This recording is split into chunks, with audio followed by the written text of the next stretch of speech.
झणी दृष्टी लागो तुझ्या सगुणपणा, तेने माझ्या मना बोध केला.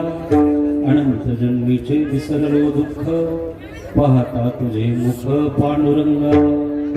योगियांच्या ध्यानी ध्याताना तुळसी, तू आम्हापासी मागे पुढे. अनंत जन्मीचे विसरलो दुःख, पाहता तुझे मुख पांडुरंगा. नामामणी जीवे करीन निंबलोण, विटे सहित चरण ओवाळीन. अनंत जन्मीचे विसरलो दुःख, पाहता तुझे मुख पांडुरंगा. पांडुरंगा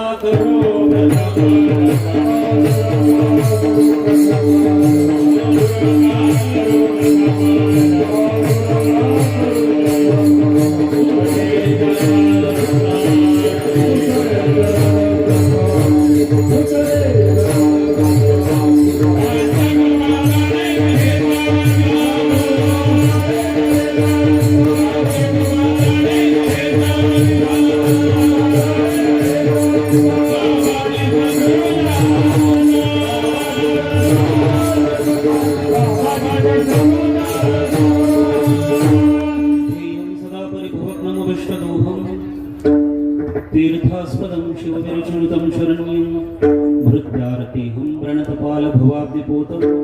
वंदे महापुरुष ते चरणारविंदं. श्री संताची ये माता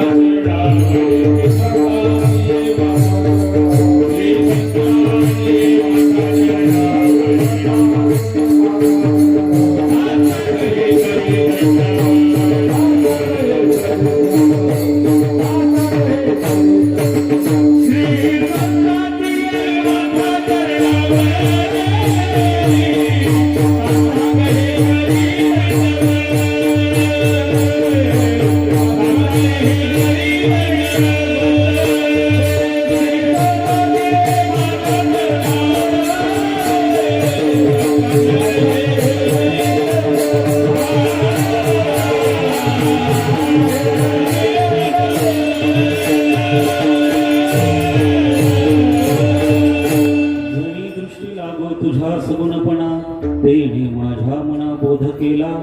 अनंत जन्मीचे विसरलो दुःख, पाहता तुझे मुख पांडुरंगा. प्रस्तुत अभंग प्रेममूर्ती नामदेवरायांचा असून या अभंगामध्ये संवेदनशीलता दडलेली आहे. विठ्ठला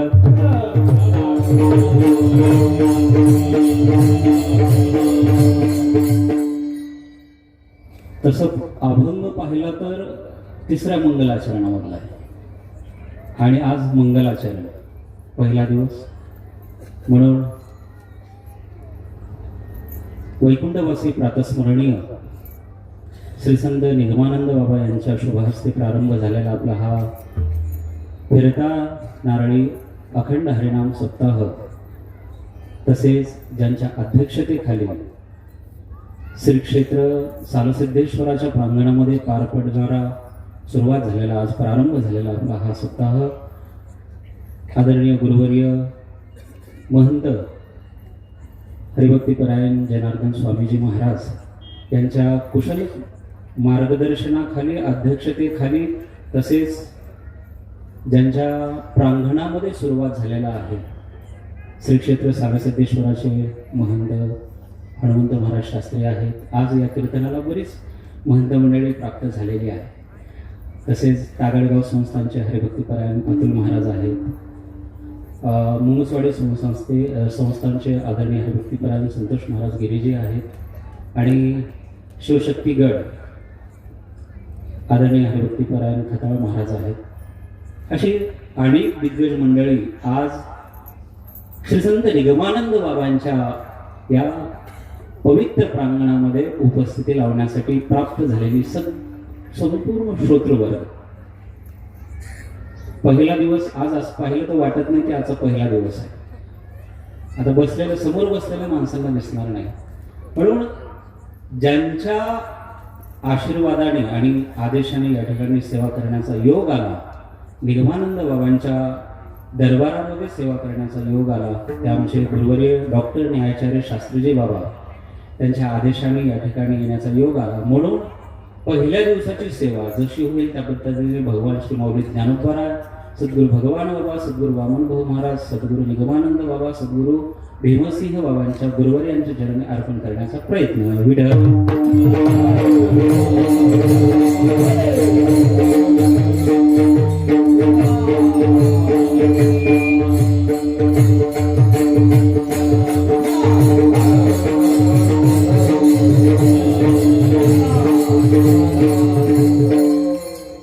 अभंग पाहिला तर लक्षपूर्वक आहे का, संवेदनशील भावनेतून निर्माण झालेला अभंग आणि निसर्गता जन्माला आलेल्या व्यक्तीमध्ये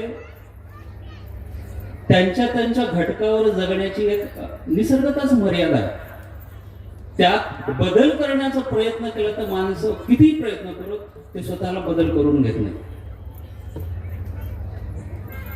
का, निसर्गता ती तशी जन्माला आलेली. एखादा माणूस असतो, एखादी व्यक्ती असते, आपण त्याला सांगतो की माळ घाल वारकरी हो, वारी कर, नाही पंढरपूरला जाता आलं तर गडाची वारी कर, पण तू वारकरी हो, तो ऐकत नाही. कितीही सांगितलं तर ऐकत नाही. का ऐकत नाही? सांगून सांगून माणसं थकतात आणि शेवटी त्यांच्या तोंडातून एक शब्द निघून जातो, महाराज त्याची प्रकृतीच तशी. कोणता शब्द असतो? प्रकृती. त्याचं नावच निसर्ग आहे.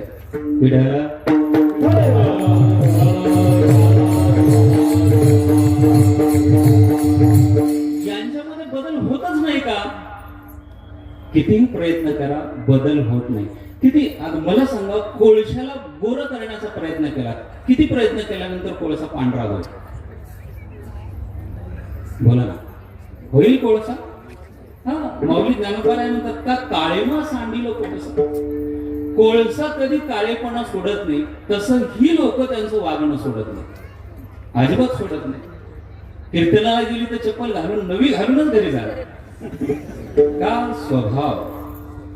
काही भजनामध्ये रंगतात, काही कीर्तनामध्ये रंगतात, काहींना पावल्यात कळण्यामध्ये आनंद आहे, काहीला नामस्मरण करण्यामध्ये आनंद आहे, काहींना संसार करण्यामध्ये आनंद आहे, तसा काहींना त्रास देण्यामध्ये आनंद मिळतो. माऊली का? निसर्गतः जन्माला आलेली. मग यांचे अशा आम्ही गुरुवारी शास्त्रीय बाबाकडे पाठ चालू होते. आता सगळी गुरुबंधू मंडळी आहेत, सगळी ज्येष्ठ आहे, माझ्यापेक्षा सिनियर आहे. आम्ही शिकत असताना कोणत्याही तुम्ही काय म्हणतात त्याला, एखादा दागिना निर्माण करण्यासाठी त्याचं जे डिझाईन तयार असते ना, त्याच्यामध्ये मग पुन्हा ते सोन्याचं पाणी ओततात. हा, सोन्याचं पाणी ओतल्यानंतर त्याचा जो आकार तयार होतो, तसं क्लासमध्ये शिकवत असताना, जगाचा अभ्यास करत असताना एवढंच सांगितलं होतं, तुम्ही कोणतेही माणसं घेतली तर एवढ्याच कॅटेगरीमध्ये बसता. एक लेख लागले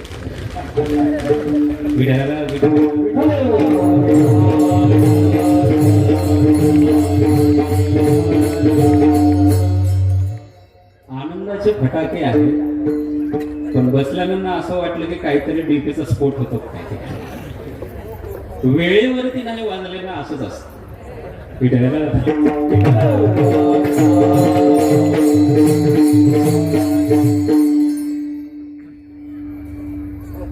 ते चार ह्याच्यामध्ये जगणारी माणसं मिळतात. एक शरीरावरती जगणारी पाहिले जातात, त्यांना शरीराच्या पलीकडे काही, कारण जग ह्या चार गोष्टीमध्येच बसलेलं आहे, याच्या पलीकडे जगच नाही. तुम्ही म्हणाला श्रीमंतातला श्रीमंत माणूस आहे, एक तर शरीरासाठी जगत असेल, दुसरा मनासाठी, तिसरा बुद्धी आहे म्हणून त्याच्याकडे श्रीमंती असेल, आणि चौथा श्रीमंतीच असून सुद्धा श्रीमंतीमध्ये रममान होत नाही, तर हृदयाच्या स्तरावर जगणार असतो. आता सण राहिला नाही, सण झाला, जी धुरडी होती. शरीराच्या स्तरावरती जगणारी माणसं, त्यांना काहीच घेणं देणं नाही. आपण नेमकं कीर्तनाच्या मंडपात आहोत, का यावत गावाच्या गंगेच्या तीरावरती पडलो. गावाचं गंगा तीर माहिती हा, मेंढसांगवीची नदी नाही, गावातलं गटार, त्याच्या शेजारी पडलो. ही झाडच राहत नाही. का राहत नाही? माऊली ज्ञानोबांना विचारलं, ते शरीराच्या स्तरावरती जगणार आहे. त्यांना कुठे पडलो याचं काहीच घेणं देणं नाही, त्यांचं ठरलेलं आहे. मग ही माणसं स्वतःचं शरीर कुठं पडले? का? त्यांना फक्त भोग पाहिजे, भोगाच्या पलीकडे जीवन नाही. आम्ही असं भोगलो पाहिजे, आम्ही इथपर्यंत जगणार, आमचं भोगणं इथपर्यंत वाढू. ह्याच्यावरती अध्याय 16वा 17वा अध्याय जर काढलात ना, सगळा अध्याय यांच्यावरतीच वर्णन आहे. माझं मी मोठा करेन, स्वतःला वाढवीन, स्वतःचे भोग भोगण्यासाठी आयुष्य वाढवेन. माऊली ज्ञानोबा म्हणतात. यांना शरीराच्या पलीकडे काही आठवत नाही. मग यांचे जे वॉलपेपर पाहतो ना आपण, फोटो सगळे यांचेच असतात. आणि आता AI आलेले महाराज, काळा माणूस सुद्धा गोरा दिसतो असं वाटतं. काही माणसं म्हणतात असं, मोबाईलवरती पाहिलेलं असतं, सोशल मीडियावरती फोटो पाहिलेले असतात. ते पुन्हा दर्शनाला आल्यानंतर म्हणतात, महाराज त्या दिवशी कीर्तन करणारे तुम्हीच होता का? तो एडिट करून एवढा गोरा केला जातो की काळा माणूस सुद्धा गोरा केला जातो. शरीराला सजवतात, व्यायाम लावतात. मग ते व्यायाम करणारी मुलं पाहिजे ना, सगळे शर्ट आपल्यासारखं फुल नसतात देवा, सगळे शर्ट असे दंडाला एकदम टाईट झालेले. बॉडी दाखवायची आहे त्यांना, दाखवायची. दाखवण्याच्या पलीकडे त्यांच्याकडे काहीच नसतं. लात मारली की जागेवर पडणारी असते. आता जिमची बॉडी असते ना, नुसती फोक्सी बॉडी, त्या बॉडीमध्ये काही अर्थच नसतो. शरीरावर शरीर जगवणं हेच त्यांचा मुख्य उद्देश असतो. रात्रंदिवस पहा, माणसात गेले की माणसाकडे पाहत नाही. माझे दंड नका बघू, नाही ते सगळे माझे दंड बघते. त्यांचं पाहणं सांगतोय, स्वतःच्या छातीकडे पाहतील, दंडाकडे. ही शरीर प्रधान जगणारी. मग माऊली ज्ञानोबा राय म्हणतात, मनावर जगणारी काही माणसं आहेत ना. मनाच्या पलीकडे मनाचा माणूस असं आहे, आवडणारीच गोष्ट करतो, आवडणार, आणि त्याला जे रुचेल तो ते करत जातो. त्याला जर म्हटलं ना, चल सप्ताह चालू आहे, नारळी सप्ताह सुरुवात आहे, गेलं पाहिजे, तो म्हणतो सप्ताहाच्या कीर्तनाच्या फाडात जाण्यापेक्षा तिकडच्या फाडात मजा आहे. मनाला आवडतं, मनाला गोंजारत जातो, मनाला मोठं करतो, मनाचं ऐकत जातो, म्हणून तो मनाच्या मागे धावतो. आणि सगळी जेवढी आज फिल्म इंडस्ट्री आहे, जेवढे जाहिराती आहेत, सगळ्या मनाच्या पाठीमागे लावणार आहे. तुम्हीच नाही, मी पण फसलो. परवा आता सांगू नये, लाईव्ह चालू आहे, बोलतोच बाबा. ते टॅनिंग रिमूव्ह म्हणून एक क्रीम आला होता, मनाचा स्वभाव सांगतो. टॅनिंग रिमूव्ह असा आहे, 20 मिनिटं ती क्रीम लावली ना, तुमच्या अंगावर जे सावळेपणा चढलेला, आता मी सावळा असल्यामुळे भाळलो ना मनाच्या पाठीमागे. मला वाटलं हा सावळेपणा बाजूला जाईल, आणि ऑर्डर केली जाहिरात. मन असं फसवतो महाराज. ऑर्डर केली, क्रीम आली, 20 मिनिटं नाही, मी 30 मिनिटं लावून ठेवली आणि रिमूव्ह केलं. कॉटनच्या कपड्याने बाजूला केलं, क्रीमचे नाव सांगत नाही, बाजूला केलं. 15 मिनिटच तो पांढरेपणा टिकला. जेव्हा मी पाण्यामध्ये हात धुवून बाजूला आलो, पुन्हा सावळा रंग जो होता तो पुन्हा सावळा रंग माझ्या हाताला आला. परिणाम काय झाला? 1500 रुपये गेले, काहीच नाही झालं. मन, ह्याला म्हणतात मन.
पाठीमागे आहे.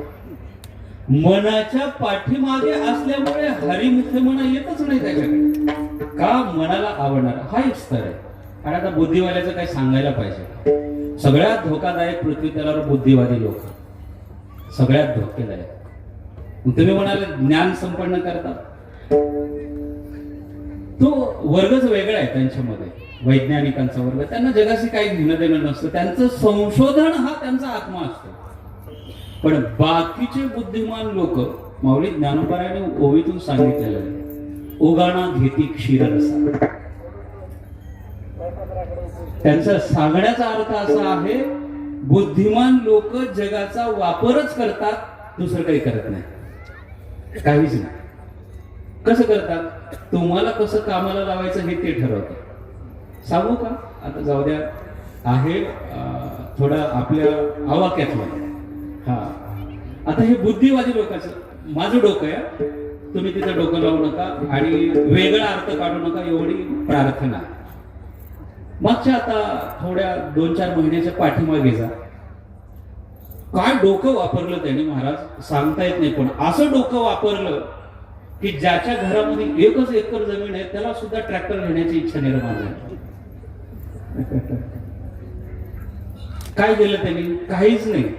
असा डाव टाकला, ग्रामपंचायतवर लॉटरी लागायची, तो सरपंच आणि उपसरपंच बॉडी यायची, चिठ्ठ्या टाकायची आणि एक चिठ्ठी निघायची गावातली XYZ एखाद्या नावाने निघायची, त्याला ट्रॅक्टर लागायचं. लक्षात घ्या, त्याला ट्रॅक्टर लागायचं. तो ट्रॅक्टर घेऊन गडावर पूजा करायला यायचा. आता स्वामीजी थोडं क्लास घेण्यामध्ये व्यस्त असल्यामुळे ते मुलं पाठवायचे. आता ते ट्रॅक्टरची पूजा करत असताना दुसरं काय काम आहे? कोटेक्शन किती रुपयाला आलं? मग तो सांगायचा, बाबा मी असा नशीबवान माणूस आहे. मी म्हटलं काय झालं? हो, आमचं नशीब एवढं चांगलं आहे, घरी 1 एकर शेती आहे, पण लॉटरीमध्ये मला ट्रॅक्टर लागलं. काय लागलं? ट्रॅक्टर लागलं. मग मी कोटेशन विचारलं किती आहे? ते म्हणे 1.25 लाख 5 लाख 6 लाख काहीतरी असतं त्या ट्रॅक्टरचं. आपण कधी घेतलंच नाही ना. तो त्यांनी सांगितलं 5-5.25 लाख रुपये त्याचं कोटेशन आहे, पण 1 लाख सबसिडी त्या कंपनीने दिली, जी असेल ती. किती दिली? 1 लाख. एवढ्या आनंदाने सांगायचा, बाबा गावातल्या सगळ्या लोकांचे नाव होते हो त्या चिठ्ठ्यामध्ये, पण फक्त माझ्या एकट्याचा नंबर लागला. मी म्हटलं वा, काय कृपा आहे भोबाबांची तुमच्यावरती. त्याला आनंद झाला ना. तर त्याला विचारलं, 1 लाख रुपये सबसिडी गेली तर तुला किती भरावे लागतात? बोला ना. ट्रॅक्टर लागले नाहीत काय? सगळ्याला लागलेले आहेत. सगळी माझ्या समोर जेवढी बसलेली आहेत ना, प्रत्येकाच्या घरी ट्रॅक्टर आलेलं आहे, फक्त त्याच्यावर नाव छापायचं राहिलं. पिढ्याला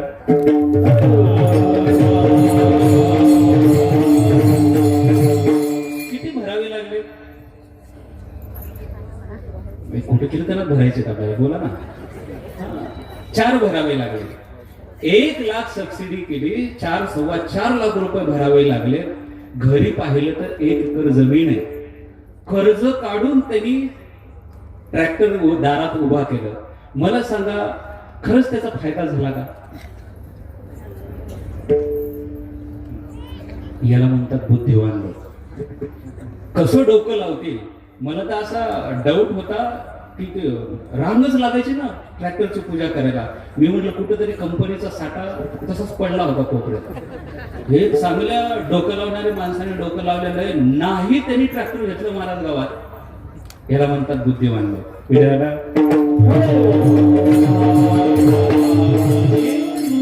जगाचा फायदा घेण्यासाठीच आहे. यांचा जन्म फक्त उगाणा घेते. एवढं सुंदर ओवी आहे. माऊली ज्ञानोबा म्हणतात, एखाद्या गाईचं वासरू मेलं, आपल्या भाषेमध्ये वारलं, मग ती गाय दूध देत नाही, ते जनावर दूध देत नाही. मग दूध काढायचं आहे, तिथं बुद्धिवानाचा शब्द वापरला. माऊली बुद्धिवान आहे. दूध काढायचंय ना, मग काय करावं लागेल? जुने माणसं काय करायचे माहितीये का? ते वासरू फेकून देण्याऐवजी वरचं कातड काढून ठेवायचे घरात आणि त्याच्यामध्ये भुसा भरायचे आणि त्या गायीच्या समोर भुसा भरलेलं वासरू उभं करायचं ती गाय त्या वासराला चाटल्याबरोबर तिला पाना सुटायचा. ओगाणा घेतली क्षीररसा, वासराचा भोकसा, मौलिक ज्ञानोबा असे शब्द, सुंदर शब्द आहे, समोर ठेवलेलं आहे. बुद्धिवंत नाव असं वापरलं मौलिक, हे बुद्धिवान होते. जगाचा दृष्टांत आहे मौलिक ज्ञानोबाराय. मौलिक ज्ञानोबाराय म्हणतात हे बुद्धिवान लोक या पद्धतीने जगाची लूट करतात. आणि ह्याच जगामध्ये हृदयाच्या स्तरावरती जगणारी माणसं. पण या हृदय असं आहे महाराज, जर संवेदनशील असेल तरच जगाला प्रेम देऊ शकतो. आणि त्याच्या जर हृदयामध्ये संवेदना नसतील ना महाराज, संपूर्ण जगाची शांती नष्ट करणार ठरते. संपूर्ण जगाची. आज एवढ्या आनंदाने आपण बसलोत ना या मंडपामध्ये, सगळी पंचक्रोशीतील लोक आनंदाने, ही सगळी टाळकरी मंडळी, महाराज मंडळी, वादक मंडळी, एवढा आनंद चालू आहे आपल्या या मेडसांगवे गावामध्ये. आणि ह्या क्षणाला तिकडे दुःख आहे. कोणाचं घर उद्ध्वस्त झाले, कोणाचा परिवार उद्ध्वस्त झालाय, कोणाचं घरातली एकही माणसं शिल्लक राहिलेली नाही. लहान लहान मुलं रोडवरती फिरतायत. रात्र झाली की त्या लोकांना टेन्शन आहे की आमच्या घरावरती बॉम्ब कधी येऊन पडेल याची गॅरंटी नाही. मग ती माणसं नाहीत का? बोला ना. आपणही माणसं आहोत. आपण एवढ्या आनंदाने कीर्तन श्रवण करतोय आणि त्यांना टेन्शन आहे, ती माणसं नाहीत का? मग माणसामध्ये एवढा फरक का? याला आम्ही असंवेदनशील माणसं म्हणतो. पिढ्याला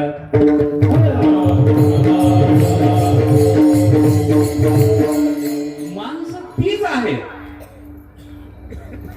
हृदय निसर्गाने सगळ्यांना एकच दिलेलं आहे, दोन हृदयाचा माणूस नाहीये. पण तेच हृदय जर असंवेदनशील असेल, जगाचा नाश करताना सुद्धा पाहत नाही, विचार सुद्धा करत नाही की पुढे किती लॉस होणार आहे. बरं मला सांगा, हे जे आता युद्ध चालू आहे, इराण, इस्रायल, अमेरिका आहेत ना, सगळी जण न्यूज पाहून इथं सुखाने बसलात, पंगत खाऊन बसलात का नाही? मला सांगा, तो माणूस आहे, आपणही माणूस आहोत. मग एकीकडे एवढा आनंद आहे संतांच्या नावाने आणि एकीकडे दुःखाची, शोकाची लाट आहे. माणसंच आहे, फक्त हृदयामध्ये फरक आहे. माणसं उडवत असताना एक क्षण सुद्धा विचार करत नाहीत. आम्ही दगडाच्या काळजाशी म्हणतो, दगडाच्या काळजाशी. बॉम्ब टाकताना त्यांनी कधी विचार केला नाही. मग पृथ्वी तर एकच आहे. इराणची पृथ्वी काय, भारताची पृथ्वी काय? पृथ्वीत बदल आहे? पृथ्वीमध्ये या जगात बदल नाही. याच पृथ्वीवरती संवेदनशील अंतःकरण. मी तर महाराज, मी बऱ्याच कीर्तनात बोललेलो आहे, भारतामध्ये जन्म झालाय ना, आपण खूप नशीबवान आहोत. आपल्या एवढं नशीब. आणि त्यातल्या त्यात आपला जन्म महाराष्ट्रात आहे, संतांच्या भूमीमध्ये, संतांच्या भूमीमध्ये. मग पृथ्वी एकच आहे जिथे जगाची अशांती साठी प्रार्थना करणारे लोक आहेत. त्याच पृथ्वीवर जगाची शांती प्रस्थापित व्हावी म्हणून प्रार्थना आहे. आता विश्वात्मके येणे वाघ यज्ञ तोषावे. आणि पुढचं तर महाराज जे खळांची व्यंकटी सांगतो तया. आणि पुढचा एक शब्द आहे, भूता परस्परे पडो, याला म्हणतात संत परंपरा. विठ्ठल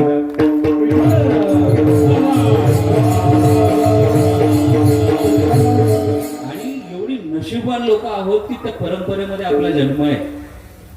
संत भगवान बाबा, संत वामनभाऊ महाराज, संत निगमानंद बाबा यांच्या छत्रछायेखाली आपण वाढलो. आणि त्यांनी काय केलं? प्रेमाच्या पलीकडे काहीच दिलं नाही. काय दिलं मला सांगा बरं? संतांनी काय दिलं? पैसा दिला, एखादं पद दिलं, काही मान? नुसतं प्रेम देऊन आपलंसं केलं. हे संतांचं कामच आहे. आणि त्या प्रेम देणारी संत, संवेदनशील अंतःकरणाचे संत जेव्हा जगाच्या विषयी विचार करतात ना, माऊली ज्ञानोबा म्हणतात, जर जगाला काटा जरी मोडला ना, संतांचं हृदय दुखतं. एवढी संवेदनशील असतात. किती? पायी काटा नेहटे. माऊली ज्ञानोबांनी पायात जर काटा मोडला ना तुमच्या, ते दुःख तुम्हाला नाही संतांना होतं. तै व्यथा जीवी उमटे. कुणाच्या? माणसाच्या नाही, संतांच्या, जी संवेदनशील अंतःकरणाच्या आहे. का संवेदनशील आहेत? भगवंताचं प्रेम त्यांच्या अंतःकरणामध्ये नांदतं म्हणून तुमचा कळवळा येतो.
कळवळ्याने भरलेली अंतःकरण आहे संतांची. म्हणून तुमचा कळवळ आहे, आपला कळवळ आहे.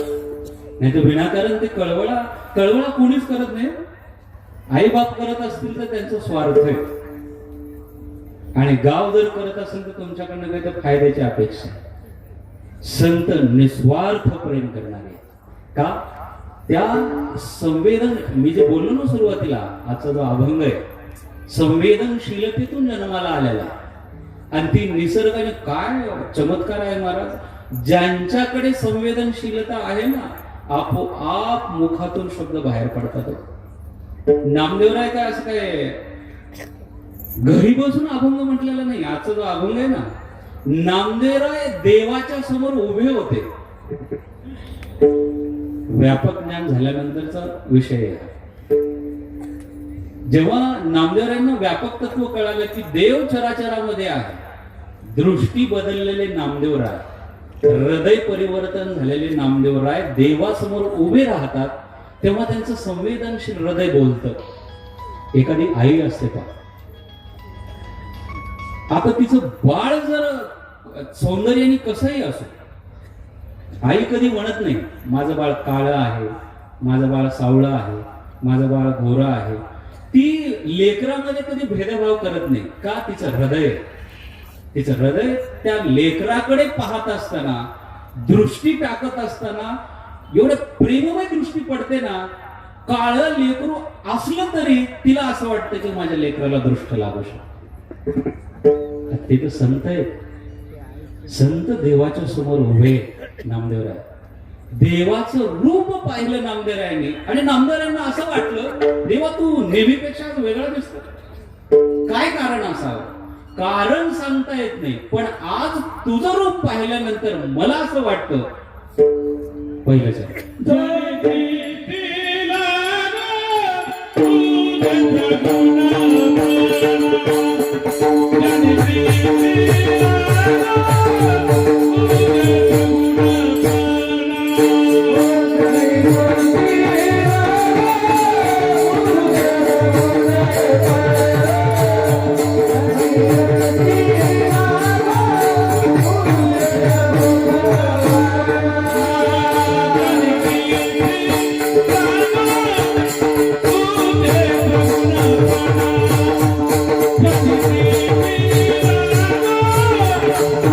Yeah.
आज नामदेवराय बोलत नाही, आईचं हृदय बोलतं बाळाकडे पाहिल्यानंतर. त्या आईला काय वाटत असेल? पूर्ण गाव नाव ठेवतं महाराज त्या लेकराला. तुझं लेकरू काळच आहे, तुझं लेकरू शेंबडच आहे, तुझं लेकरू अमुक आहे तमुक आहे. पण त्या आईच्या हृदयाला कधी वाटत नाही की माझं लेकरू अशा पद्धतीचं आहे. त्या लेकराकडे पाहिलं ना, ती आई म्हणते त्याची आंघोळ वगैरे व्हावी, आणि ती आई बोलत नाही, आईचं हृदय बोलतं की माझ्या लेकराला दृष्ट लागू शकते. हे संतांचं हृदय आहे. चला, जे संवेदनशीलता म्हटलं ना, ही हृदय, हे हृदय बोलतं. देवापुढे नामदेवराय उभे. मला सांगा, नामदेवरायांनी कधी काय मूर्ती पाहिली नव्हती? बोला ना. लहानपणापासून भगवंताच्या सान्निध्यात वाढलेला नामदेवराय. मग लहानपणी अभंग नाही सुचला का? पूर्ण नव्हते, गुरुकृपा नव्हती. देवानी ठरवलं होतं की जोपर्यंत नामदेवरायांना आहे ना आपल्यावर प्रेम, तोपर्यंत खेळून ठेवायचं. असा भाग असू शकतो देवाचा. आता तो खेळी आहे माझी, तो खेळी आहे महाराज. मग ज्या वेळेला असं वाटलं की नामदेवरायांना खरं रूप दाखवावं, गुरुकडे पाठवलं आणि खरं ज्ञान झालं नामदेवरायांना, दृष्टी बदलली. आणि नामदेवराय पाहतात तर काय, माझा पांडुरंग जो मी नेहमी पाहतो, आज तोच पांडुरंग सुंदर दिसतोय. किती सुंदर आहे. राजस सकुमार मदनासा पुतळा रवी शशी कळा. सगळीला काकडा काढला ना, दुसरं मंगलाचरण तिसरं मंगलाचरण सगळं देवावरतीच आहे. तुझी निढळी कोटी चंद्र प्रकाश. एवढा सुंदर दिसणारा देवाकडे. आता मला सांगा, सुंदर मुलगा दिसल्यानंतर आई बोलत नाही का? बोला ना. आता बापांना काय माहिती, आयांना माहिती आहे ते बाळ काय असतं, कसं दिसतं. तिचं मन जसं बोलतं ना, तसं नामदेवराय म्हणतात, देवा झणी म्हणजे कदाचित तुझ्या सगुणपणाला दृष्ट लागू शकेल, लागो. आणि कुरवरे शास्त्रीजींनी सांगितलेला मला अर्थ आहे. मात्र झणी म्हणजे ही जी दृष्टी आहे, ती दृष्टी तुझ्यावरतीच खेळून राहावी, तुझ्या सगुणपणा लागो. मात्र मग नामदेवराय म्हणतात दृष्ट लागो. कुणाला? गेलं काय कीर्तन सगळं. देवाला म्हणतात, देवा तुझ्या सगुणपणाला आणि दिसणाऱ्याच गोष्टीला दृष्ट लागतात, न दिसणाऱ्या गोष्टीला दृष्ट लागत. आता तुम्ही स्वर्ग पाहिले का कधी? मला सांगा, पाहिलं नाही? पाहिलं. दिसला तर त्याला दृष्ट लावाल ना. ज्या गोष्टी दिसतात सगुणपणा, दृष्ट लागो. झणी का? पुढे नामदेवराय सांगतात, जेणे माझ्या मना त्या सगुणपणाने मला बोध दिलेला आहे. कुणाला केलाय? मनाला केला. मना बोध केला. कोणी केला? सगुणपणाने मनाला बोध केला. त्या सगुणपणाला दृष्ट लागेल. विड्याला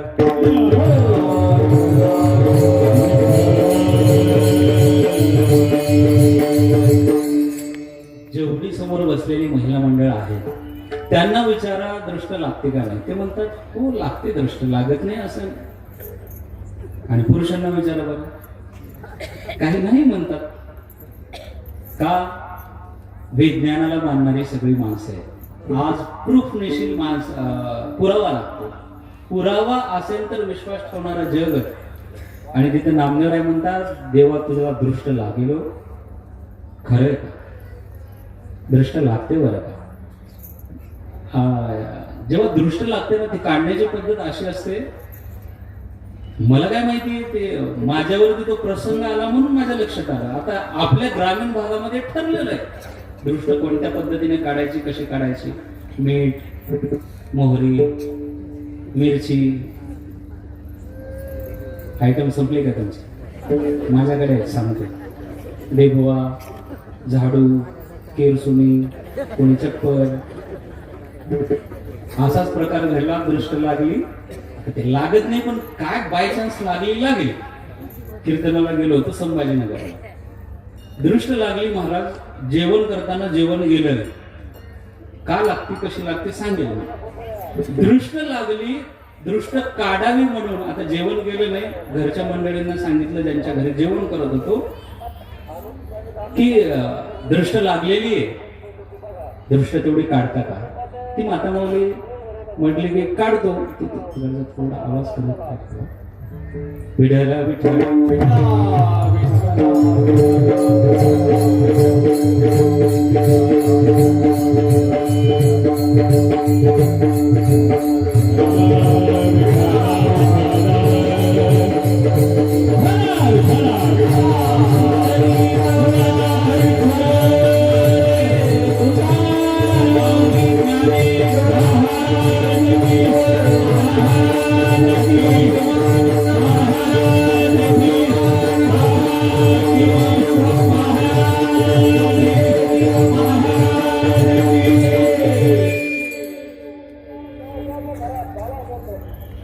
झालंय आमचं. थोडा आवाज कमी करायला हवा, म्हणजे काय होईल, नेमकं रंगात आला की तिकडे डिस्टर्ब होतं. विठ्ठला विठ्ठला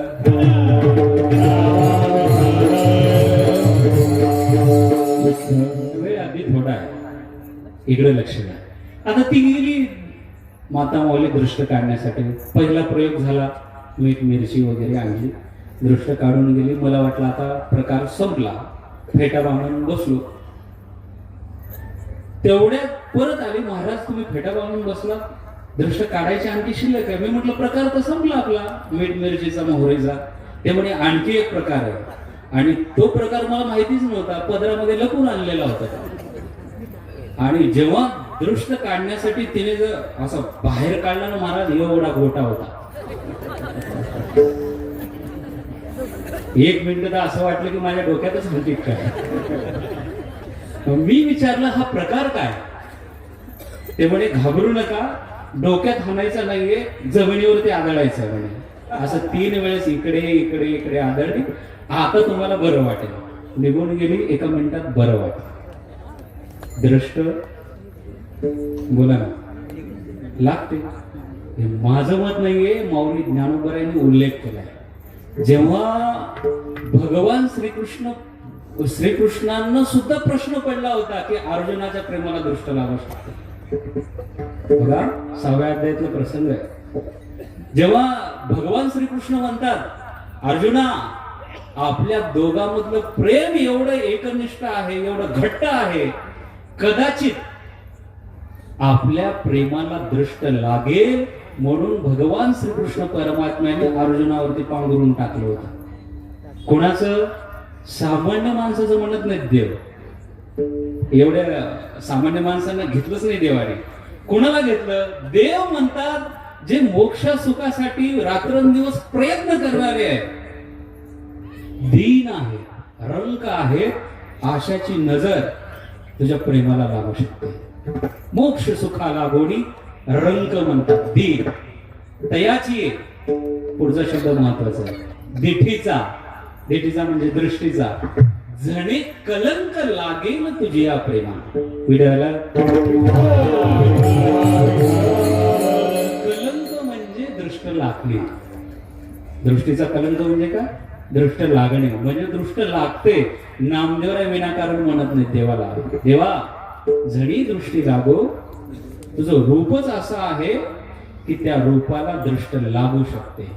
सगुणपणाला लागेल, निर्गुणपणाला नाही. दिसणाऱ्या देवाला दृष्ट लागू शकते. आता न दिसणाऱ्याची उपासना करणारे भरपूर संप्रदाय आहेत भारतामध्ये, काही कमी नाही. निर्गुण निराकाराची उपासना करणारे, त्यांचा आपल्याला उल्लेख करायचा नाही.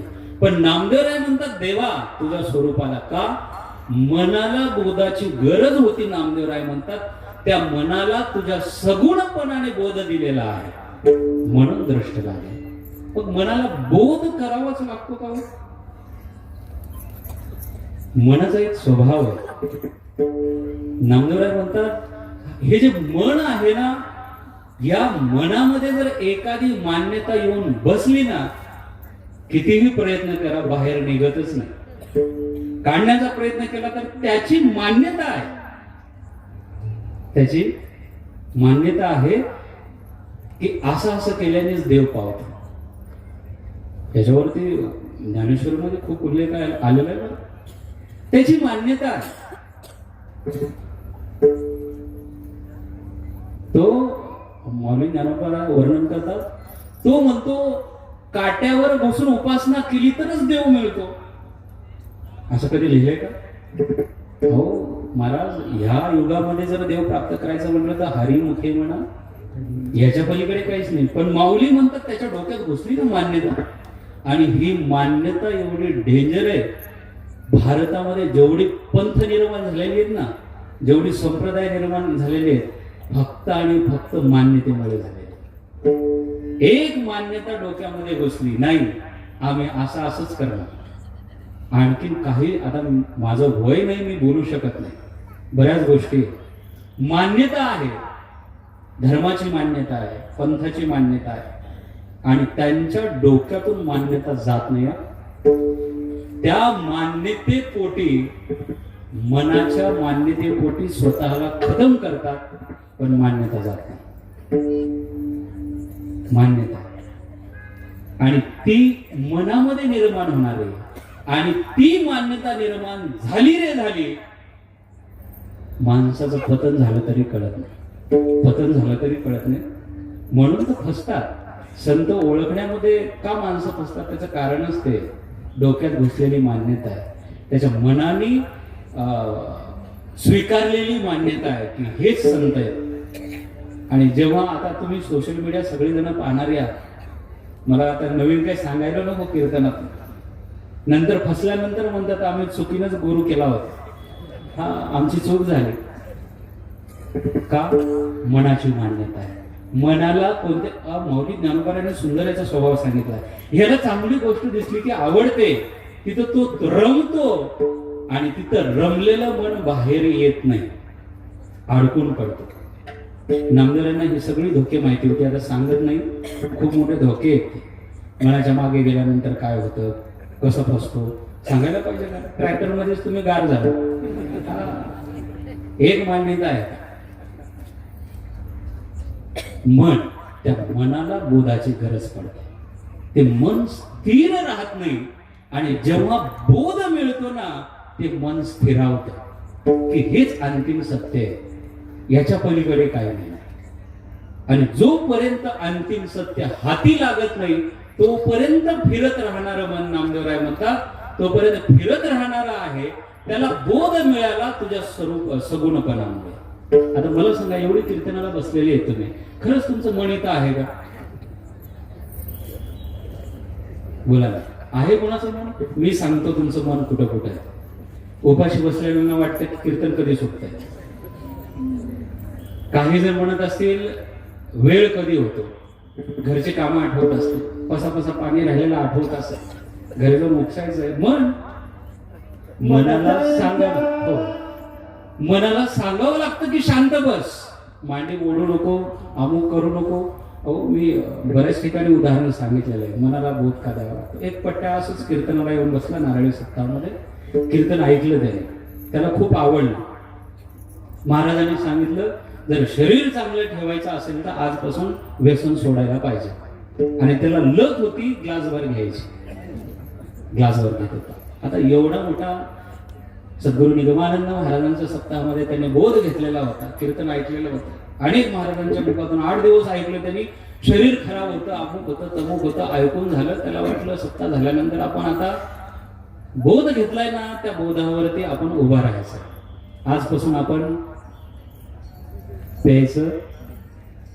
पण ते गावाच्या बाहेर दुकानं असतात, काय गुन्हा आहे काय माहिती, मला सांगता येत नाही. मध्यंतरी ते शासनाने बरेच त्याच्यावर गावाच्या बाहेर ठेवणं, अमुक ठेवणं, काही असो. बाहेरून माणूस आला, गावात येण्याच्या अगोदर प्रसाद घेऊनच येतो गावात, मोकळा येत.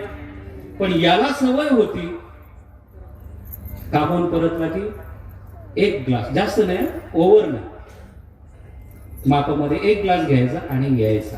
घरामध्ये येत होता, दररोज संकल्प करायचा की आपण बोध घेतलेला आहे, इथून पुढे प्यायचे नाही. महिना गेला महाराज, त्याचा ग्लास सुटला, 30 ग्लास पडले तिकडे बाहेर.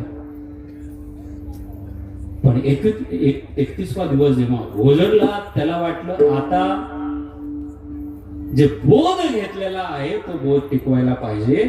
म्हणून त्यांनी 31व्या दिवसाचं काम केलं. संध्याकाळी येत असताना वाटेमध्ये दुकान लागलं, आपल्या भाषेत मंदिर लागलं, पण त्याने दर्शन नाही घेतलं. संस्कृतमध्ये त्याला नावच आहे मदिरालय. मदिरालय म्हणजे आलय म्हणजे मंदिर. आता इकडे म्हणतात का नाही माहिती नाही, पण ते संस्कृतमध्ये काही शब्द आहेत. देवालय, मदिरालय. साऊथ मध्ये गेला तर देवालयम, मदिरालयम. हा, पण त्यांनी मंदिरामध्ये जायला पाहिजे, म्हणजे त्या शॉप मध्ये जायला पाहिजे सवयीप्रमाणे. तो गेला नाही, पुढे निघून आला. गाव थोडं लांब होतं आणि त्याला वाटलं की आपण 30 दिवस प्रयत्न करत होतो, ज्या दुकानात जायला पाहिजे आपण आज गेलो नाही. एवढा आनंद झाला महाराज त्याला, एवढा आनंद झाला. मागे वळून पाहिलं तर ते दुकान 500 मीटर पाठीमागे पडलं होतं आणि हा 500 मीटर पुढे निघून आला होता आणि समोर 500 मीटर गाव. दोन्हीच्या मधामध्ये उभा राहून त्यांनी मागे वळून पाहिल्यानंतर याला एवढा आनंद झाला, यांनी स्वतःची थाप स्वतःच्या पाठीवर टाकून घेतली. वारे पट्ट्या गेली 30 दिवस झालं संकल्प केलाय आपण की दारू प्यायची नाही. आज पट्ट्याने पण जिंकला म्हणे. 31व्या दिवशी का होईना आपण जिंकलो. या जिंकलेल्या आनंदामध्ये 1 ग्लास टाकलं तर काय हरकत. तेने माझा म्हणा विठाला.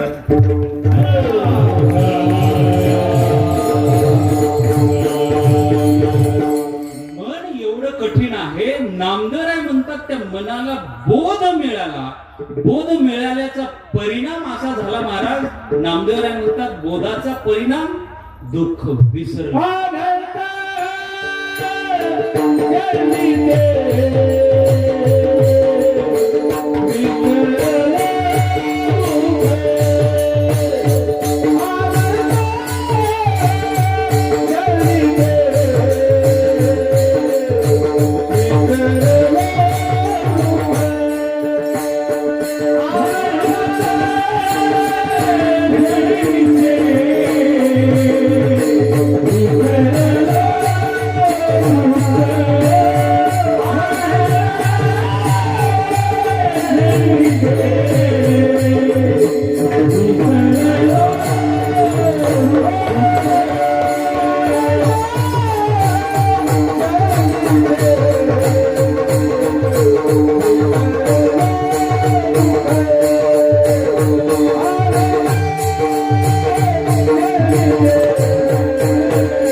की नामदेवराय म्हणतात दुःख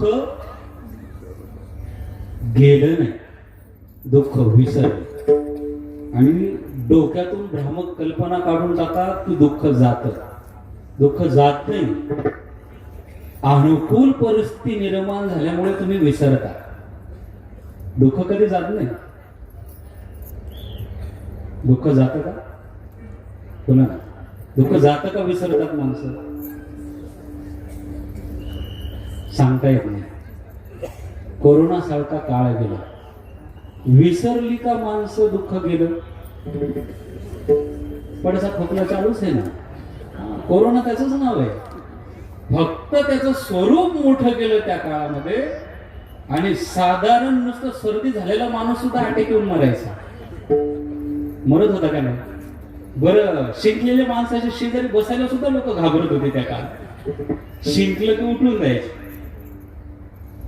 दुःख जात नाही, दुःखाची तीव्रता विसरली जाते का? देवाच्या चिंतनामधला तो परिणाम, देवाच्या स्वरूपामध्ये रममान झाल्यामुळे तो परिणाम घडून येतो की दुःख विसरलं जातं. म्हणतात नामदेवराय, दुःख जात नाही. आणि दुःख जात जर असं म्हणत असाल तर दुःख गेलं असतं ना, तुम्ही कधी दुःखी झाले नसते. आज माझ्यासमोर एवढे बसलात ना, सगळी सुखी राहिली असते. सगळी बसलेली माणसं आहेत, प्रत्येकाच्या अंतःकरणामध्ये आता दुःख आहे. फक्त कीर्तनात बसल्यामुळे तुम्ही प्रसन्न आहात. मंडपाच्या बाहेर पाऊल टाकला ना, तुमचं दुःख सुरुवात होतं, पाडास सुरुवात होतो. आणि सगळी पाडे काय माहिती महाराज. आता ते वारकरी संप्रदायामध्ये शिक्षण घ्यायला आलो, विद्यार्थी झालो म्हणून आता महाराज मंडळी सगळी बसलेली आहे. कदाचित मला असं वाटतं बरं का, आता लाईव्ह आहे, जाऊ दे, बोलतोच, थोडं मोकळं बोलतो. कदाचित असं पुण्य आहे आमचं, नाही असं नाही, कुठेतरी थोडं मागच्या जन्मीचं पाप असेल. सगळ्या संसारी लोकांचे दुःख आम्हाला ऐकून घ्यावे लागतं. सगळ्यांची पाडाची सुरुवात होतो ना महाराज, जे सुरुवात करतात, मुलांनी असं केलं, सोन्याने भाकर दिली नाही, बरोबर का नाही? भाकर दिली की चला सप्ताह चालू आहे. दुःख. मुलगा बोलत नाही, पैसे हातामध्ये ठेवत नाही, हे काय? दुःख आहे. आणि दुःख ज्या घरामध्ये नांदतं ना, ते घर स्वर्ग नसतं महाराज. तिथे एक क्षण सुद्धा माणसाचं मन रमत नाही. ज्या घरामध्ये दुःख आहे ना, तिथे 5 मिनिटं जाऊन बसून बघा, त्या माणसाजवळ एक क्षण सुद्धा बसावं वाटत नाही. का बसावं वाटत नाही माहितीये का? त्याच घरातली माणसं ज्या घरासाठी ज्यांनी प्रयत्न केलेत ना, तो जावा म्हणून प्रार्थना करणारी असतात. मग अशा घरात बसावं वाटेल का? आणि इथं जर येऊन बसलात तर उठावं वाटत नाही. 8व्या दिवशी काला झाल्यानंतर म्हणावं लागतं, काला झाला काय? का? जागेचा परिणाम आहे, विचाराचा परिणाम आहे. ज्या घरामध्ये ज्यांनी कष्ट केलेले आहेत, मला सांगा,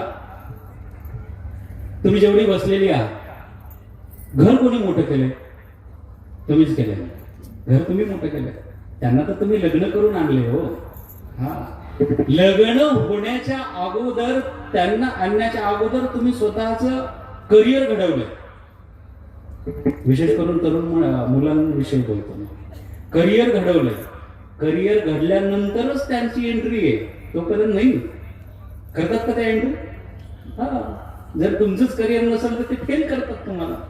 हा, ते मागे एक व्हॉट्सअपवर जोक फिरत होता, आता सगळ्यांनी पाहिला असेल, पण वाचण्यातून गेलाय का नाही काय माहिती. तर मुलाचं म्हणणं असं होतं, आता जे लग्नाला क्रॉप आहे ना, दुःख आहे. हा, सगळ्यात मोठं दुःख आहे लग्न होतंय का नाही. त्याचं म्हणणं आहे, जेव्हा शिक्षण घ्यायचं होता तेव्हा कोरोना आला, आणि आता लग्न करायचं होतं तर सोनं महाग झालं. झालं का नाही? बरोबर. लग्न करायचं होतं तर सोनं महाग झालं. पैसा कमवायचा होता तर ड्रीम 11 बंद पडलं, आहे का नाही? तरुणांना कळत आता हे. आणि चौथा मुद्दा असा आहे,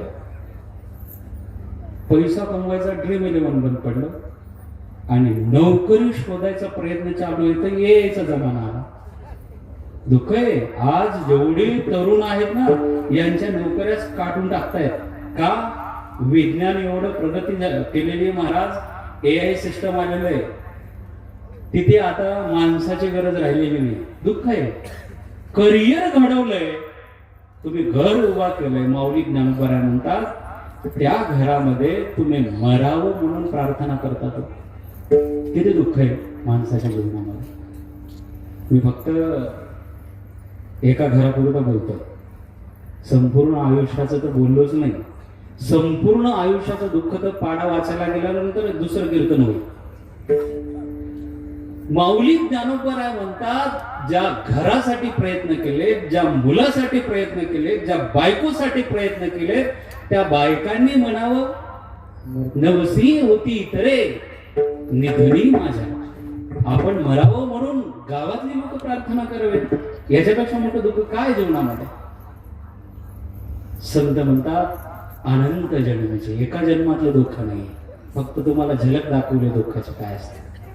हे दुःख एका जन्मातलं नाही, प्रत्येक जन्मातलं दुःख नामदेवराय म्हणतात मी विसरले. का? पाहता तुझे मुख काय महिमा वर्णू आता सांगणे किती.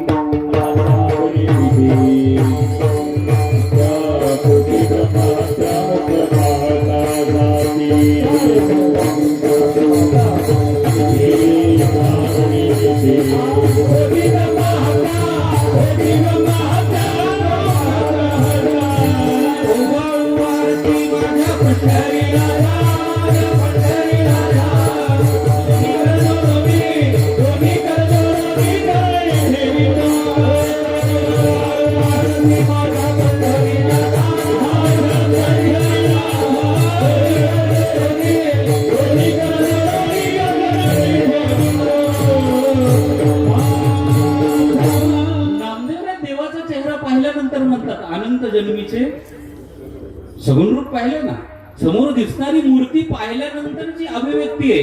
अनंत जन्मीचे पाहता तुझे मुख, आणि काकड्यात वर्णन आहे नुसतं चेहरा पाहिला तर कोटी ब्रह्म हत्या मुख.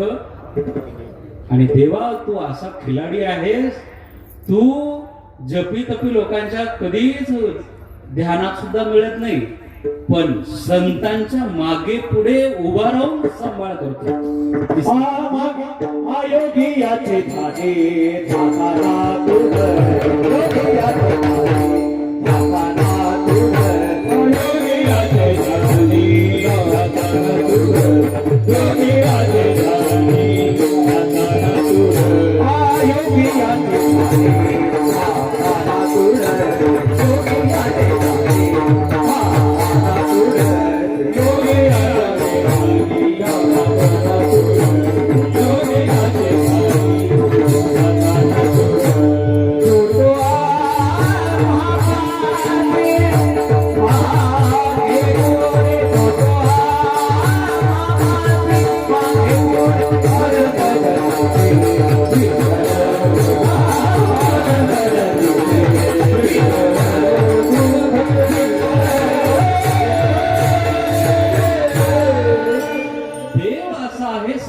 मागे पुढे राहतो.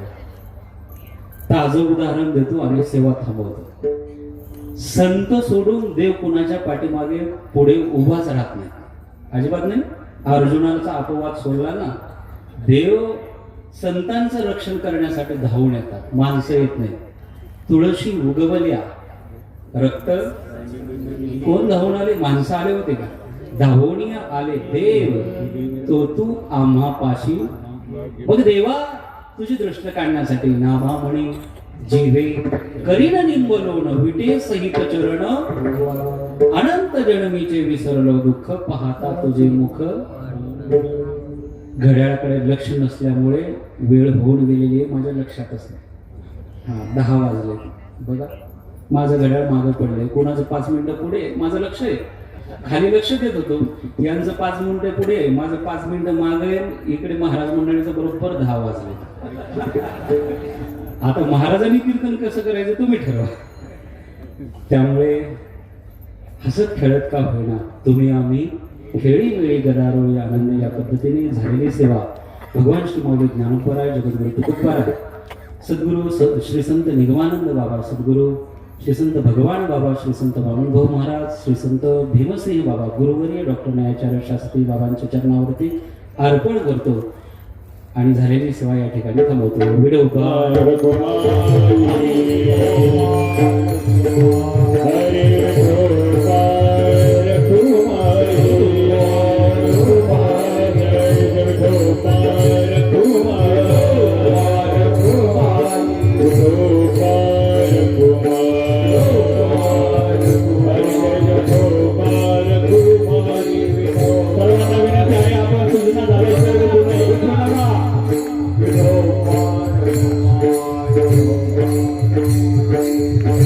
सूचना झाल्याशिवाय कोणी उठू नये